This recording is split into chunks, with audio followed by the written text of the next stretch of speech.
vocês.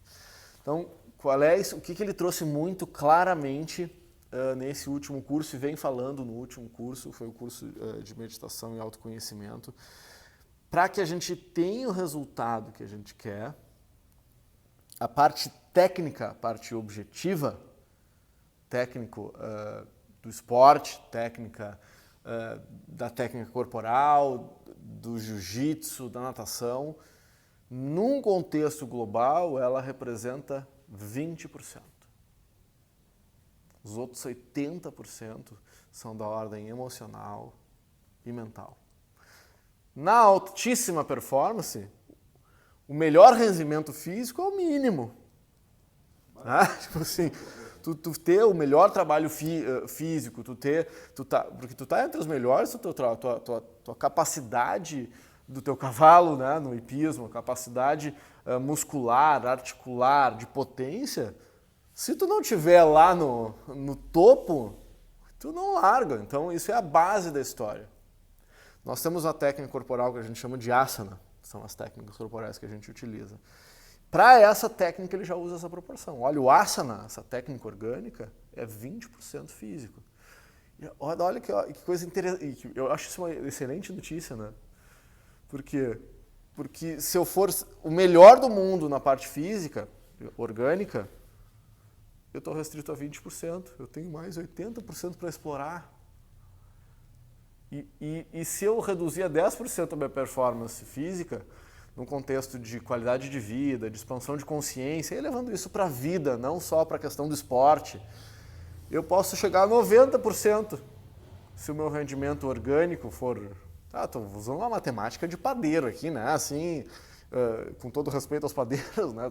Maneira de dizer, né? Assim, fazendo uma conta de mais e menos, a gente, até o final da vida, independentemente da idade, da potência, da capacidade para ser campeão do mundo ou não, eu tenho ainda 80% de possibilidade de desenvolvimento que não estão atrelados necessariamente a uma performance física. Sim, a saúde, a capacidade de tu ter uma boa saúde, de tu ter longevidade. Agora, o emocional e o mental, cara, na real, a tendência é que a gente só amplie essa nossa potência. Porque gestão emocional, autoconhecimento, gestão mental só termina no último dia.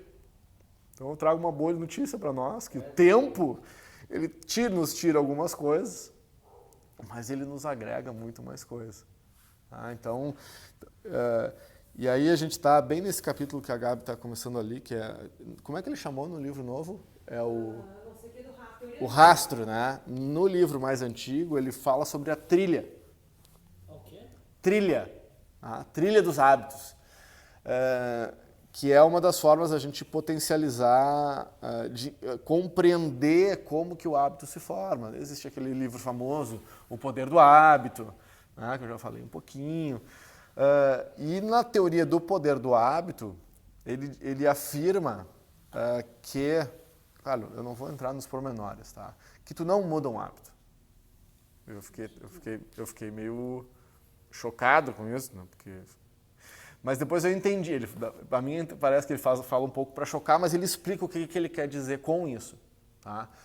Porque o hábito é formado de um gatilho, ele usa um outro nome, mas para mim ficou mais fácil, é um gatilho, tipo uma dica. O ritual e uma recompensa. Então, o cara que fuma, por exemplo. Se ele, depois do almoço, ele tem uma dica do hábito. Ou seja, tem um almoço, o cara tem vontade de fumar. E depois que ele fuma, ele tem uma recompensa, que é fisiológica e que é emocional. Enfim, daí não precisa entrar nos pormenores. E o que ele fala nisso? Para tu mudar o hábito, tu não deve mudar o hábito, tu deve mudar o ritual. Então, tem um percentual, por exemplo, de 70% das pessoas que trocam o cigarro pelo café. Ou pela corrida, mas ele traz o exemplo do café, naquele momento, diminui em 70% a chance de voltar a fumar. Porque ele tem a vontade, e daí ele põe um outro ritual, quase que dá uma enganadinha, né? Em vez de botar o cigarro, tem o café, e ele vai ter a recompensa. Porque tu já tá na trilha, né? É como se tivesse entrado na trilha, só que tu muda aquele ritual que acontece. Por que acontece da trilha? E a trilha ela acontece neurologicamente. Tá aberta. Oi? Ela foi aberta. Tu passou aquela história. Exato, tá marcada no chão, né? Trilha de ovelha, né?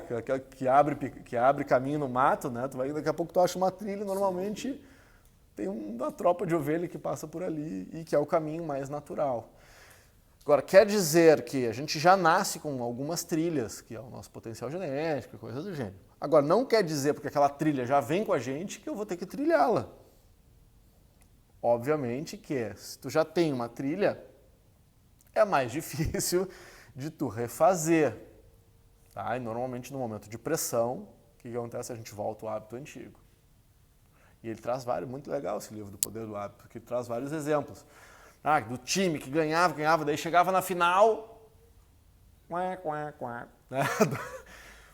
E como é que tu realmente muda o hábito? E fica com que o hábito melhor, o hábito poderoso, seja incorporado. E aí eu fico muito feliz quando as coisas se conectam. Né? É quando o teu hábito está revestido de um propósito maior. Não faz sentido isso? Tu entende por que nós lá no final nós vamos fazer, por que eu nado? Por que eu ando a cavalo? Por que eu luto? Por que eu faço isso? Entende? E aí qual é o significado? Eu faço isso, aí cada um, eu não vou nem fazer nenhuma inferência, porque essa é uma reflexão que a gente tem que chegar lá no final. Por que eu faço? Qual é o propósito? Isso tá, e quem é amante do esporte... Mas isso para criar e descriar um hábito seria... Não, o hábito diz assim, tu pode mudar os teus hábitos, no sentido de mudar os rituais. Mas quando tu estiver sob pressão, tanto individual quanto no esporte coletivo, muitas vezes o cara volta para os hábitos antigos. Então, para que esse hábito, esse novo hábito, essa nova forma, ela seja enraizada em ti, se ela não tiver um propósito maior, fica muito mais difícil. Vou dar Pode falar. Um exemplo claro assim que torna a minha vida muito simples. Quando eu coloco um objetivo, um campeonato mundial, tal ano. Quando o objetivo é traçado e existe aquele objetivo de alcançar, acordar cedo para mim é uma das formas. Fica mais fácil. Eu me posicionar não bebendo é muito simples, porque o meu objetivo, o meu propósito é muito maior. Assim, só alinha as atitudes. Né? A minha brincadeira é a seguinte, olha, esse bombom não é nada perto da medalha de ouro. Então, a referência fica ínfima, entendeu? Eu patrolo, aquilo ali não fica pesado para mim. Porque aquela vontadezinha... Aquela coisinha tão insignificante perto do propósito... O propósito é muito maior que você... Cara, eu não vou perder para esse bombom, uma medalha de ouro, eu não vou perder por uma bebida, eu não vou perder por dormir tarde. Meu propósito é maior. A minha referência, o meu objetivo é muito maior que isso. Então, é muito simples transpor daí. Porque aquilo ali fica mínimo, não fica nada. Né?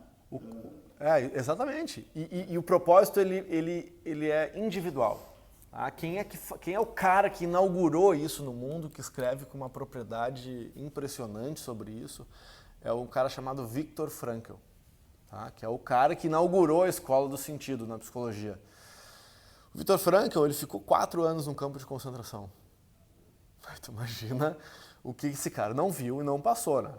Porque perto do que nós passamos, provavelmente o cara que ficou num campo de concentração não dá nem para largar na competição no que foi pior. Naquela época, tinha o Triunvirato de Viena, que era o Freud, o Adler e o Frankl. Tá? Freud falava do prazer, da sexualidade infantil, enfim, não vou entrar nessa história aqui, mas só ele falava do prazer. Adler falava do ser humano na busca do poder. E Frankl era, se não me engano, era aluno de Freud, eu posso até ver essa referência. Ele, após essa experiência que ele teve, ele descobriu a busca do sentido, tanto que o nome do livro é espetacular, vale muito a pena ler. Chama Em Busca de Sentido. Por quê? Porque ele disse, olha, eu estou aqui, qual era a teoria, assim, ó, rasamente falando de Freud, tá? Diz que o ser humano busca, como qualquer animal, se aproximar do prazer e se afastar da dor. Todo mundo faz isso, né? Mas naquela situação onde o prazer era inexistente e a dor era constante, essa teoria, ela era inexistente. Não tem, a dor é o dia a dia, o sofrimento no dia a dia. Qual é a diferença entre essa pessoa? Claro, estou pegando um caso extremo aqui, a gente não precisa ser tão dramático para ver as nossas coisas, tá? Mas qual eram as pessoas que realmente conseguiram sobreviver àquela vida caótica, aquele caos? Eram as que viam um propósito maior na vida, independente do sofrimento.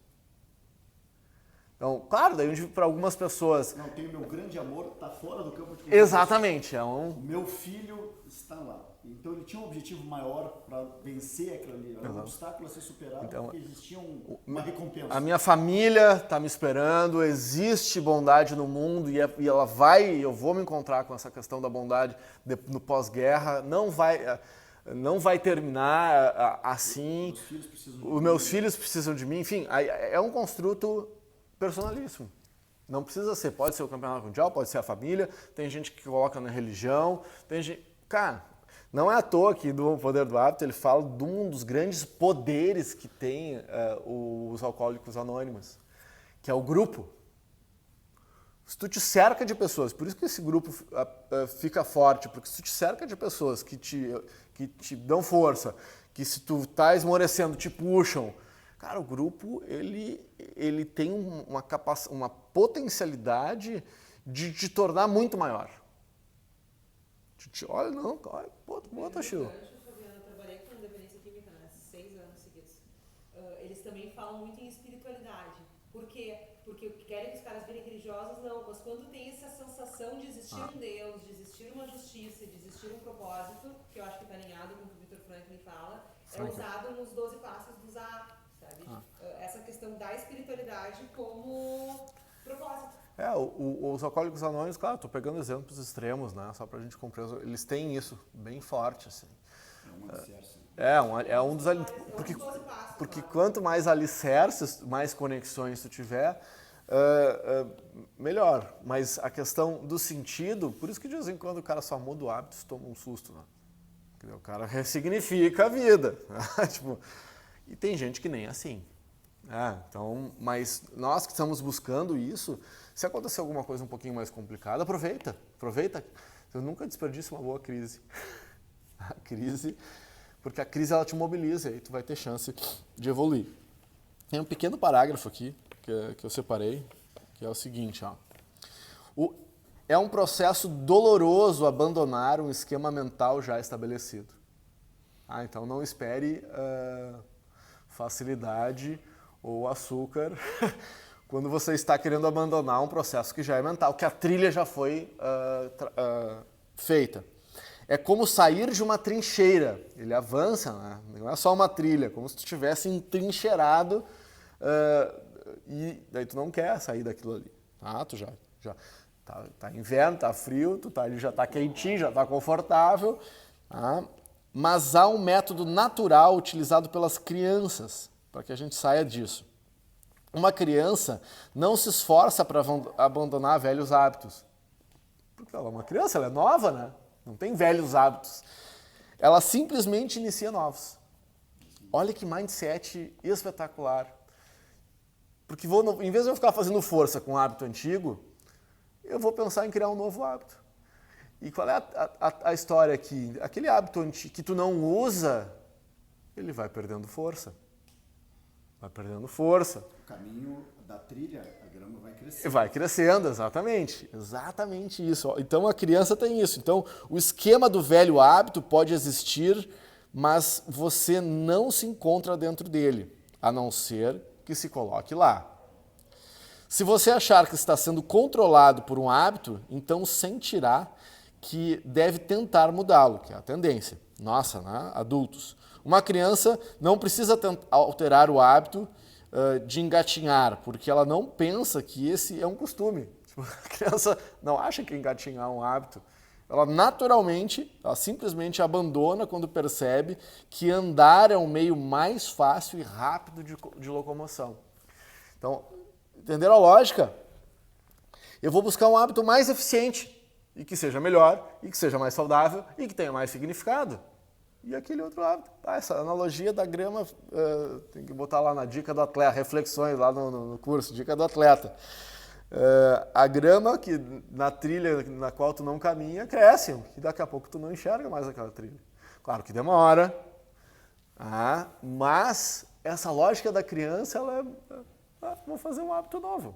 Ela não está apegada a gente, se apega. Pegar que tá bem sublinhadinho aqui. Vai lá. Em resumo, não é necessário lutar contra antigos vícios. Crie novos hábitos. O conflito só aparece quando você tenta eliminar o problema que o incomoda. Descobrir um novo padrão é fácil quando o processo não tem dificuldades imaginárias.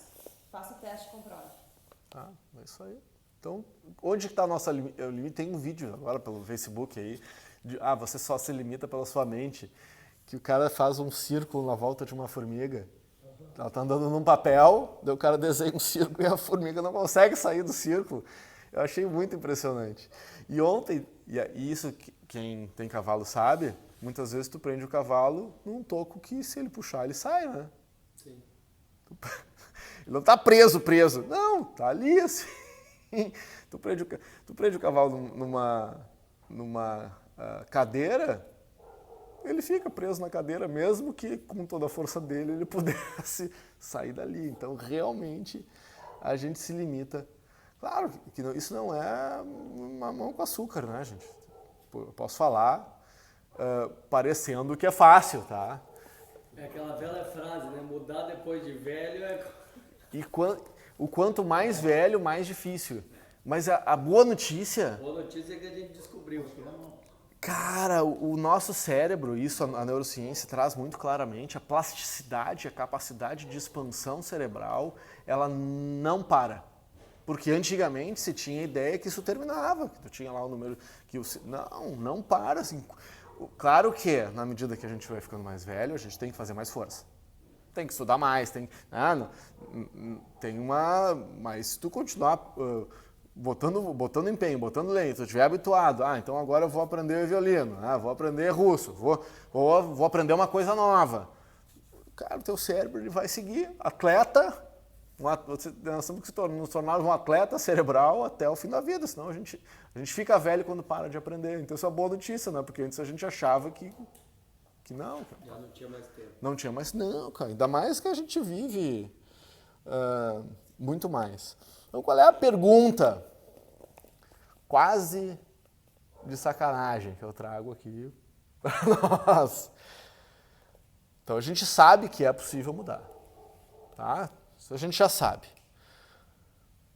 Mas você quer mudar? Pausa dramática. Essa é a questão.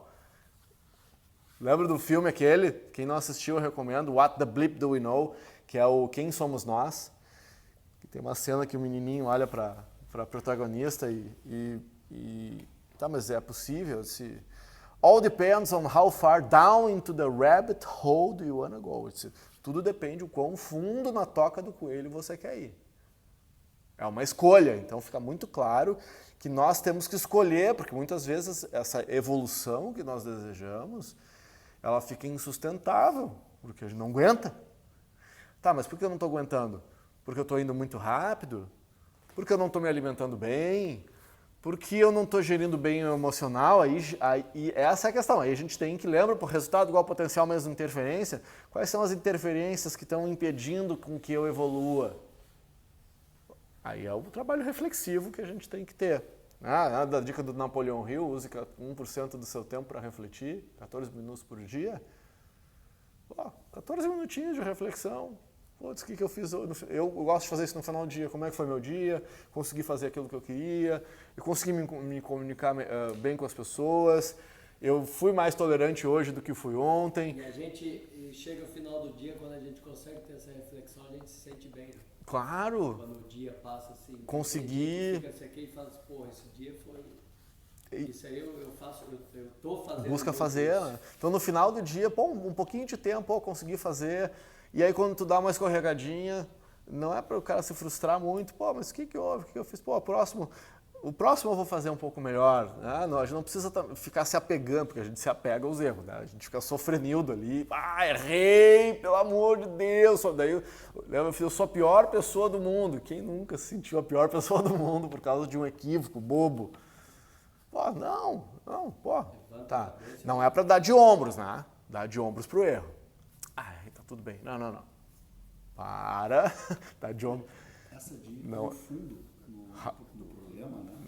Ou quando tu não quer ser mais tão ignorante, também tem algumas coisas que mudam no decorrer da vida. Me lembro do testemunho do Minotauro, quando ele ainda vinha com o Zé Mário aqui, dormia num carpete, assim, o Zé Mário trazia ele para treinar na sua jiu-jitsu. O Minotauro dormia, dobrava a camisa assim, deitava no carpete do apartamento do Zé Mário, só tinha uma geladeira, e dormiam. E treinavam. E pegavam um ônibus no Rio para ir treinar Muay Thai, na Tijuca. E a vida deles era o treino, porque eles tinham tido uma infância extremamente simples. O Minotauro, o caminhão tinha passado, dado ré e voltado. E um sistema muito simples no Nordeste, uma vida muito simples no Nordeste. E eles vinham com aquele hábito. Era tudo simples. E houve uma mudança quando eles começaram a conquistar as lutas. Eles se mudou para São Conrado. A gente brinca, a gente fala assim, né? Começou a tomar o gosto da champanhe. Porque daí ele começou a perceber um mundo que ele não conhecia. Um mundo mais doce. Não quer dizer que é melhor ou pior, mas ele não conhecia aquilo ali. E aquilo ali, às vezes, tirou o espírito aguerrido do tirou a necessidade, né? Na verdade, também. Também. Porque antes ele lutava pela fome, pela vida. Né? O sangue nos olhos que vinha do lutador, imagina o instinto do predador, que o cara estava com a sangue de ter tudo que ele não tinha. E depois que tu já tem? Como é que tu mantém o sangue nos olhos? O Eric fala, o cara seca dela. Ele sente o gostinho da champanhe, sente o gostinho da vida mais fácil, dela uma casa grande em São Conrado, já não é cheio do luxo. E isso é uma coisa natural que vem com o sucesso. E daí, muitas vezes é isso, manter-se no sucesso, começando a degustar coisas que antes tu não tinha. Porque é fácil tu ser um cara simples quando tu nunca teve nada. Nunca teve nada? Eu sou simples. Ou como também é o contrário. Né? Era o que tinha. Também é o contrário. O cara tem tudo desde o começo e depois perde. As duas são verdadeiras, né? Então... Muito legal de trazer isso, Gil, porque o meu trabalho de mentoria, de mentorship, de mentoria, de coaching, eu acabo me deparando com muitos executivos nessa situação. Eu quero dizer com isso. Já tem uma vida estabelecida, tem as necessidades básicas supridas, tem um status social espetacular, tem a pertença e o grupo de amigos e as conexões já suficientes, né, e boas. E aí por que eu parei? Porque aí tem um vácuo que acontece. Quando o cara já conquistou, ou já nasceu com, ou conquistou. E daí o cara não para muito. Se o cara tem que botar comida na mesa pro filho, o cara não está pensando se o trabalho está bom ou não. Tem um propósito ali. Bom, mas tu estabilizou essas coisas. Quando estabiliza, e o meu trabalho para a Faculdade de Psicologia de conclusão foi sobre pessoas altamente realizadas, foram pessoas que conseguiram passar por isso e chegar nesse momento, que é um momento em que tu, em vários momentos, tá? Mas vários momentos tu tem que ressignificar a tua vida. No teu trabalho são vários momentos. Um cara que é atleta vai ser nadador pro resto da vida, mas não vai ser um atleta olímpico pro resto da vida. Como tu se ressignifica isso? Tá, e aí, bom, daí tu vai ser treinador, vai ser professor, vai fazer outra coisa, vai pegar esse conhecimento para isso ou para aquilo. Então, se tu não estiver constantemente ressignificando e compreendendo que tem um mundo de possibilidades e que tu não é a tua profissão,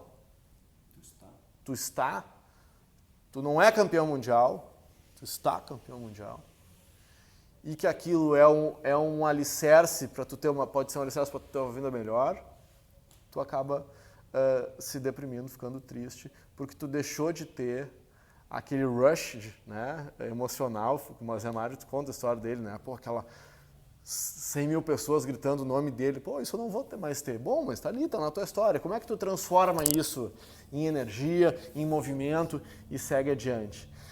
Então, lembra, eu trouxe essa frase, todos os dias eu lembro dela e busco ajudar na minha conquista de mais humildade. Tá? Todo dia, no caminho do conhecimento, eu adquiro algo. Todo dia, no caminho da sabedoria, eu deixo algo para trás. Então, o sábio, ele fica leve. Ele não fica mais pesado, porque ele vai deixando para trás aquilo que não serve. Isso é muito importante. Então, como que se dá o passo a passo, tá? Eu não vou entrar na técnica, mas o passo a passo dessa modificação do mindset, a modificação do jogo, para que eu chamei de roadmap, né? O mapa da mina, o caminho que a gente vai percorrer.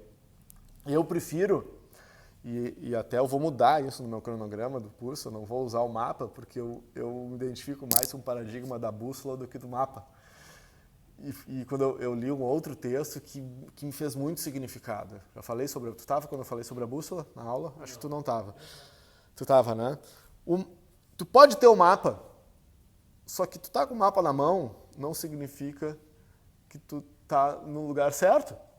Tu pode estar com o mapa e estar completamente perdido, porque tu com o mapa na mão, se tu não...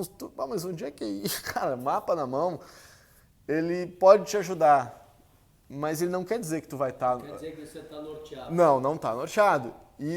E segundo, o mapa, necessariamente alguém tem que ter passado por aquele lugar antes e desenhado o mapa. E o paradigma da liderança, do desempenho, da bússola, ele muda tudo, porque a bússola te dá as únicas duas coisas que tu precisa saber, de maneira bem geral. Onde eu estou e onde está o norte. Aí muda tudo. Porque eu posso estar num lugar que eu não sei, eu não tenho nem ideia de onde é que eu estou, mas eu estou com a bússola na mão, eu sei onde eu estou, eu sei que o norte está para lá. Beleza. Vou para o norte, vou para o sul. Eu tenho uma referência, que eu posso até ir para um lugar errado, mas vou chegar, não tá, eu vou para o outro. Então, o georreferenciamento, né, o nosso GPS, é a bússola. Eu sei onde eu estou, eu tenho conhecimento. Então, como que eu vou utilizar a bússola? Aumentando o autoconhecimento. Quanto mais conhecimento de mim mesmo, porque onde está a coisa, ou o norte, vai estar sempre lá. O propósito, bom, mas o meu propósito é esse. Digamos que eu já sei qual é o meu propósito. Agora, se eu não me conheço, eu não sei qual é o propósito, não sei para onde é que eu estou indo. Então, o conhecimento de si mesmo, porque a bússola ela é estática, ela vai te dar uma única informação, onde é que está o norte. Agora, o conhecer a si mesmo é que vai fazer a diferença. E ele brinca com um passo a passo, que é para modificar o jogo, que tu começa por primeiro passo, que é o observar, programar, deixar acontecer. E aí, daí tem outras divisões aqui. Mas o observar tem a ver com adquirir conhecimento. Observar sem interferência, ou seja, aprender sem julgar. Nós já falamos sobre isso. É quando tu está entrando na faculdade, tu precisa de um monte de conhecimento. Em vez de tu ficar discutindo com o professor, aprende. Primeira coisa, aprende. Tu vai passar a te programar depois que tu souber muito. Agora eu tenho um monte de conhecimento. Putz, eu não sei nada de natação, eu vou fazer 10 anos de natação e aí eu vou me atrever a conversar com o Toshio, com o Samuel sobre isso. Mas se eu não entendo nada de natação, eu vou ouvir vocês, fico quieto. Vou ficar metendo a facão sem cabo, né? E ficar falando de... Não, olha, começando a faculdade de Direito, estudante de Direito já no primeiro dia já quer discutir. Ele já acha que já é advogado, faz até cartão, estudante de Direito, até isso eu já vi. Bom, mas enfim, não vou entrar nessa, tá? Então a primeira coisa, eu já vi, os caras saem do carro, batido de carro, eu só estudo Direito. Tá aí. E aí, né? Mas enfim. Então a primeira parte é essa questão de tu adquirir o conhecimento, aprender a observar sem julgar. Observar, até quase assim, quase como se fosse um observador externo, quase sem corrigir. Sabe, conhecimento irrestrito, assim, porque depois tu vai separar o joio do trigo. Absorver. Primeiro incha. O Piaget fala isso na psicologia da educação, tá? Primeiro tu tem que fazer isso. Tá? Então, e aí, só que daí acontece um fenômeno muito interessante. Quando tu começa a introjetar conhecimento, esse conhecimento começa a te modificar. Tá? Que é a programação. O Piaget fala, tu introjeta o conhecimento, esse conhecimento começa a te modificar. O que faz sentido te modifica, começa a te reprogramar, tu fica mais consciente, a segunda fase é essa. Tá? E depois... Como é que o cara chega no filtro, Fernando? Em vez da esponja, como é que ele começa a selecionar assim? Para mim, eu categorizei numa terceira, entre a segunda e a terceira fase. Quando tu começa a... Deixa eu separar um pouquinho aqui. Quando é que chega no filtro? O filtro ele não é só uma coisa consciente. Tá? Então, no momento que o conhecimento entrou, o teu corpo físico já começa a fazer uma filtragem. Por exemplo, vou pegar um exemplo bem simples, trabalho respiratório. Tu está aprendendo uma forma melhor de respirar. O teu corpo, ele vai buscar, lembra o hábito novo? Vai absorver o hábito melhor. Isso já é uma maneira de filtrar. Só que a ideia não é assim, tá, então agora esse respiratório é melhor, eu vou fazer esse aqui. Não, nisso aprende várias formas e aí o teu corpo já começa a fazer isso. No Robert Greene, na maestria, ele fala assim, ó, depois de uns 5, 6, 7 anos, e isso é sutil, tu entende? Tu tem que ter a crítica externa. Ele como filtro no início. Quando tu é criança, pô, tu precisa do referencial do teu pai.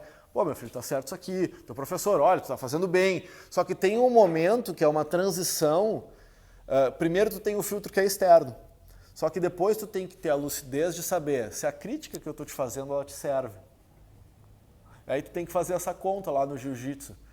A partir de quanto tempo tu começou a notar se aquela correção que alguém te fez era boa para ti ou não? Tu já deve ter essa sensação, pô, isso aqui faz. E só que é sutil, né? Será que eu tô rejeitando essa crítica porque eu tô resistente ou porque realmente eu já sou o meu próprio crítico? Porque daí tu já está se tornando um mestre. O mestre não é mestre, não, o mestre de si mesmo. Eu consigo, putz, obrigado pela sua crítica, mas ela não me serve. Não por resistência. Isso que é muito sutil, se eu disser, olha, começa aqui, eu vou ser tendencioso. Então, tu tem que ter sensibilidade para saber em que momento que tu pode rejeitar uma crítica ou que aquele conhecimento não te serve. Mas escutar é sempre bom. Exatamente. Isso aí, tu vai escutar. Exatamente. A tua pergunta é muito É pertinente. muito boa a pergunta. Porque tem um momento na arte marcial que tu até pode, depois de aprender um estilo, tu construir o teu estilo. Não, eu não faço nem essa pergunta. Não, mas digo, tu vai filtrando. Disso o cara já chega bem fácil, mas, tipo, mais uma outra questão, na parte do treino o cara vê, ou encaixa como uma luva, ou se tu tem que fazer um esforço gigante pra começar a fazer aquilo ali, tu fala, não sei. Aí o cara mostrou, pá, no outro treino tu fez, meu Deus. E tem a ver vezes que tem a ver com o teu biotipo, tem várias coisas. Mas nada como um bom técnico também, né? Claro. Tem a prática, que é o experimento, que te dá uma vivência, que daí não tem mais o que falar, tu experimentou. E é uma outra questão que daí não é com relação a golpe, que é o filtro de questões mais sutis. A lógica é a mesma. A lógica é a mesma, tá? A forma de experimentar é muito mais difícil. Exatamente. Então, por isso que é sutil. Esse é um outro livro muito bom para quem está caminhando, buscando essa maestria, é o livro com este nome chamado Maestria. Para mim, foi um dos melhores livros que eu li desde que eu me lembro, assim. Tá? O outro livro do Robert Greene, Maestria. Cara, fala sobre isso que a gente está, sobre o caminho para o desenvolvimento da maestria. Daí ele fala de Mozart, fala de Beethoven, fala dos grandes gênios, e é muito legal que ele mostra que os grandes gênios, na real, foram grandes trabalhadores. Que o cara se tornou gênio, porque que o diferencial dessas pessoas era o trabalho. E que eles se forjaram gênios. Né? Os grandes líderes, os líderes nascem, mas os grandes líderes se forjam. Então a maestria mostra toda essa caminhada que muitas vezes que essa geração nova está com um pouco mais de dificuldade, de saber que tu precisa de tempo para te tornar mestre e no final das contas, a minha interpretação, e aí eu falo um termo hindu, que eles chamam que é tornar-se um swami. O que é o swami? É o senhor de si mesmo. Ou seja, que tu já deve estar percebendo nessa tua caminhada quando que tu age à mercê do teu emocional e quando tu inteligentemente conduz o teu emocional. Essa é a diferença entre tu ter maestria e não no âmbito emocional. Tem vezes que tu vai ter, tem vezes que tu não vai ter. Então ele fala dessa caminhada, de como é que tu constrói, das fases muitas vezes de monotonia que tu passa, de tu ter que fazer muito... E que tem algo de criatividade e intuição reservado para quem consegue superar a monotonia. Que em algum momento tu tá lá com 10 cavalos, 15 cavalos fazendo a mesma coisa. Pô, a mesma coisa não, pô. Tô construindo. E aí a criatividade que surge quando tu te desapega. Então, cara, é um livro muito, muito bom. Assim. Eu li 2 vezes. Quando eu terminar o mestrado eu vou ler de novo. Agora eu não vou ler mais nada que não seja indicado. Compartilhei o videozinho, depois vocês assistam. Esse Maestria. Bem bom. Esse livro que você falou que leu 2 vezes é Maestria. Maestria. Eu posso mandar lá no grupo. Então, qual o insight? Tá? Então, vamos lá nos 3 passos. Tá? Observar, programar é o treinamento propriamente dito. Depois que tu treina, é quase um plano de ação, um PDCA, né? Deixar acontecer, tá? E aí observar sem interferir. Quando tu conseguiu o resultado, aí tu observa sem interferir. Mas o que eu observo? Lembra do PDCA, quem estudou PDCA? Plan, do, check, act. Não, planeja, faz, checa e age. Age, ou seja, se não deu certo, tu corrige. Se deu certo, tu padroniza. Então, é um ciclo virtuoso que tu tá sempre. Tu planeja, tu faz. Planeja, faz, checa se o resultado foi o que tu queria e aí tu corrige a tua caminhada. Tá? Então, esses frameworks de administração, eles são muito ligados à simplicidade que se busca para a evolução. Então, o mindset tem que ser simples, mas as atividades são complexas, porque a gente tem que fazer um monte de coisa, a gente tem que superar um monte de coisa, não tem simploriedade. Então, qual é o mindset que a gente está aqui fechando? Treine até que a trilha se forme. Treine o seu físico até que a trilha física se forme. Treine o seu emocional até que a trilha emocional se forme. Então, como é que eu quero reagir quando um cara me xinga? Aí tu vai treinar. Todos os dias tu vai ter oportunidade de se treinar com alguém te xingando. É só sair no trânsito que tu tem a oportunidade de se treinar. Todos os dias trabalhando lá com um cavalo, tu vai ter a oportunidade de treinar o teu emocional. Todos os dias eles vão te testar. Eu não tenho filhos, mas eu imagino que quem tem, todos os dias tu é testado. Né? Então, a vida te dá oportunidades diárias de tu treinar formas diferentes e melhores de agir. É só tu estar ligado. Então, treine até que a trilha se forme. E a gente tem uma tendência de buscar o conforto. Né? E isso Exatamente. É onde tu te destaca, nos golpes que tu é bom, onde tu sobressai, onde é mais natural. Né? E isso é um caminho que forma todo um arquétipo, forma toda uma trilha. Eu, basicamente, tenho experimentado, hoje em dia, trabalhar muito as minhas deficiências. Muito onde eu sou ruim, onde eu não me destaco, onde eu tomo pau de todo mundo. A perna, vamos lá, perna sem pé de pata, eu sou horrível. E para um nadador que se destaca, é melhor fazer, não, aqui eu não vou, que não é um caminho legal, mas trabalhar onde eu sou ruim tem estimulado não só o meu corpo, a minha mente, o meu grau de desconforto, a buscar novos caminhos dentro daquela, até eu começar até a ter uma técnica até um pouquinho melhor. Eu acho que isso também vale, porque às vezes a gente é bom em oratória, e daí tu vai para oratória, né? Vamos dizer o seguinte, no vestibular, tu busca o quê? A tua facilidade, né? No início da tua profissão, onde é que tu é bom? Não, eu sou nas humanas, não, eu sou no exato, não, eu vou aqui, esse é o caminho que eu sou bom, né?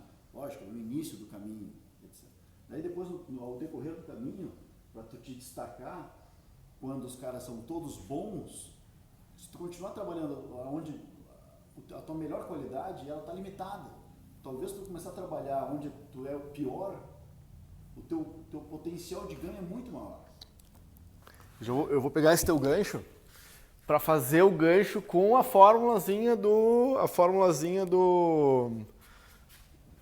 potencial igual ao resultado menos interferência, que tem tudo a ver com isso. Tá? Lembra? Resultado é igual a potencial menos interferência. O que é o potencial? Potencial é aquilo que eu sou bom. O que é interferência? É aquilo que eu sou ruim. Então, o que a gente faz no início e deve continuar fazendo? Botar força no potencial, porque é a nossa força está aqui, então tu não vai descuidar disso. Agora, o que vai acontecer se tu só botar força no diferencial e não trabalhar naquilo que tu tem de ruim? Essa interferência vai começar a ruir, vai começar a te dar problemas. Então, talvez a gente nunca seja bom naquilo que é ruim. Olha que fase clichê essa minha.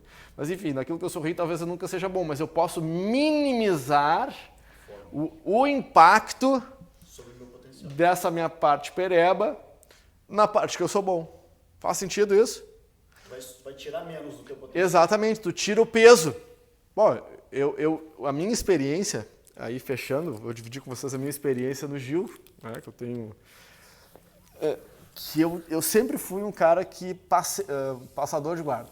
Era o meu estilo. Ia pra cima, derrubava, ia pra cima, pesava, tal. Era essa história. E depois eu descobri que eu tinha muita dificuldade por baixo. Mas assim, era muito sofrido. Então, só que como eu era bonzinho, assim, né, eu conseguia me virar, só que quando eu caía na minha parte ruim, cara, era um inferno na Terra. Até porque ele já tem a tua cabeça que ele é ruim.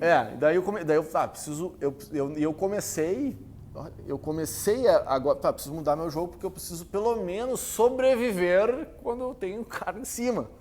Aí eu comecei a puxar para guarda. Fiz tanto isso que quase me esqueci como é que era outra coisa. E hoje o meu jogo forte, além da guilhotina, é puxar para guarda e fazer o estrangulamento do Hélio Gracie. Que os caras nem lembram que ele existe, né? Nem lembro que ele existe. Tu não... Pegando o gancho disso que tu tá falando, eu sempre falo com os atletas isso, que assim, para de fomentar o teu defeito. Porque as pessoas adoram fazer isso, não, mas eu sou ruim de costas. Não costas, eu não nado, não me fala. E aí ela cria, ela cultiva essa coisa e fomenta pra si mesmo isso. Cultiva o defeito. Eu sou ruim em tal coisa. Não, parou. Então já fazer isso antes. Até ruim de costas, então vai esquece. na costas. Não existia mais o costas. O meu estilo é assim, tá ruim de costas, que bom, que mais tu precisa treinar. Geralmente o que a gente menos gosta é o que mais precisa. Vamos lá, pode começar costas hoje. E a gente se apega, né? Qual é a minha teoria, tá? Eu não sei se eu ouvi isso alguma vez. Se apega nos próprios defeitos, inclusive. Não, é isso. A minha Tá bravo. Tá bom, tem que deixar de ser bravo, então. A minha teoria que tem a ver com... E aí, o que vai fazer com ela? Isso.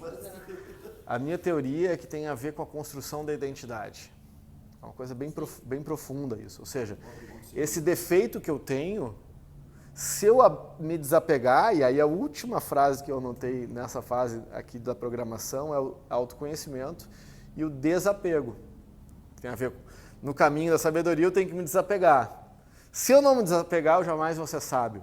Mas por que isso acontece? Porque eu acho que se eu me desapegar daquele meu defeito, eu deixarei de ser eu mesmo. Perde identidade, mas não é pra É minha, mas eu sou assim. Eu vou ser influenciável porque eu vou deixar de ser eu mesmo. Daí você fez. Não, coisa ruim, tu não substitui.